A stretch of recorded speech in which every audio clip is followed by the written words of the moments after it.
ઉદવાડા દરિયાકાંઠે પારડી પોલીસ વિસ્તારમાં 10 જેટલા પેકેટ દરિયા કિનારે મળી આવેલ હતા. તાત્કાલિક પારડી પોલીસ અને પોલીસ ઇન્સ્પેક્ટર એસઓજી પીઆઈની ટીમ ત્યાં જગ્યા પર પહોંચી ગઈ હતી.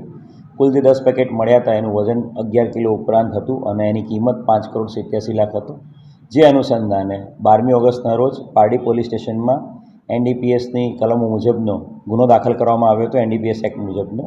અને એ જ સિલસિલામાં ગઈકાલે ડુંગરી પોલીસ વિસ્તારનો જે ભાગલ લેન્ડિંગ પોઈન્ટ છે એ ભાગલના દરિયા કિનારે મરીન ટાસ્ક ફોર્સ જ્યારે પેટ્રોલિંગમાં હતું ત્યારે મરીન ટાસ્ક ફોર્સનો દરિયામાં અમુક પેકેટો તણાઈને આવેલા દેખાયા હતા.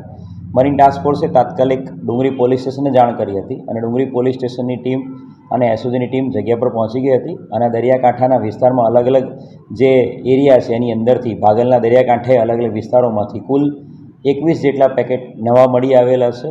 2 દિવસમાં કુલ 31 જેટલા પેકેટ મળેલા છે. જે નવા 21